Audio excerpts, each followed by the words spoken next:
দর্শক আলহামদুলিল্লাহ Abid agro nursery YouTube চ্যানেলের পক্ষ থেকে আপনাদেরকে জানাই স্বাগতম।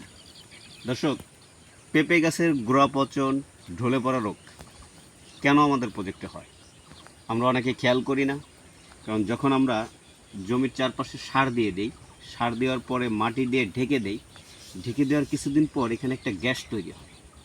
এই মাটিতে গ্যাস তৈরি হওয়ার কারণে ওই সারের যে গ্যাসটা থাকে, গ্যাস তৈরি হওয়ার কারণে যখন আমাদের এই গাছের গোড়াতে ওই আপনার গাছের যে বাকলটা, এই সয়েলটা যেটা লাগে, তখন কিন্তু এই গ্যাসে এই গাছটা পচা লাগে, শিকড়টা পচা লাগে। পচা লাগে কিন্তু পরে এই গাছটা আস্তে আস্তে ঢলে পড়ে লাল হয়ে মারা যায়। আমরা কিন্তু এর আগে একটা ভিডিও আপনাদেরকে দিয়েছি যে এইখানে যে পচা লাগছে, এই পচাটা আলহামদুলিল্লাহ ঠিক হয়ে যাবে।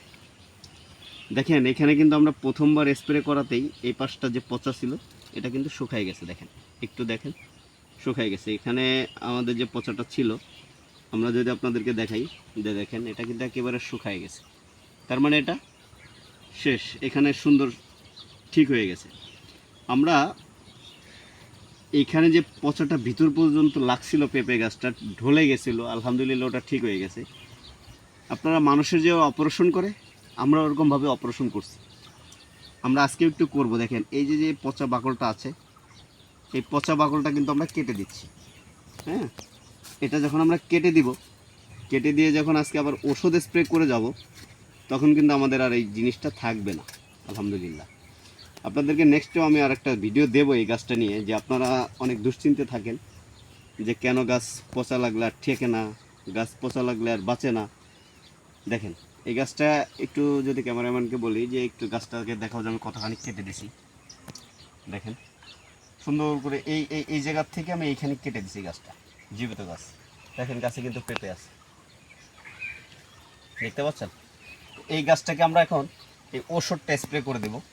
যে ওষুধটা আমরা দেব সেটা কিন্তু আপনাদেরকে গত পর্ব আমরা বলছি, এ পর্ব বলি, যে ডাইনামিক যে ওষুধটা এইভাবে কাটার পরে সুন্দর করে এইভাবে একেবারে এইভাবে ভরে ধুয়ে মুছার মতো দিয়ে দিবেন, যাতে করে ওর এইখানে কোনো জীবাণু আর না থাকে। দর্শক দেখেন আমরা দিয়ে দিলাম। আপনি গাছেও দেওয়ার দরকার নাই, আপনি এইখানেই দিয়ে দেন। দেখেন এইখান থেকে একটা পোক বের হয়েছে, দেখছেন? এই দেখেন।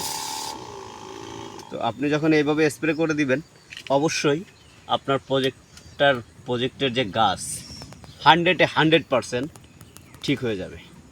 না ঠিক হলে আপনি আমাকে বলতে পারেন, আবিদ এগ্রো নার্সারিকে বলবেন, এই গাছের খরচ আপনাকে আবিদ এগ্রো নার্সারি দিবে। যে ওষুধটা আপনার বললাম 100% কাজ হবে ইনশাআল্লাহ।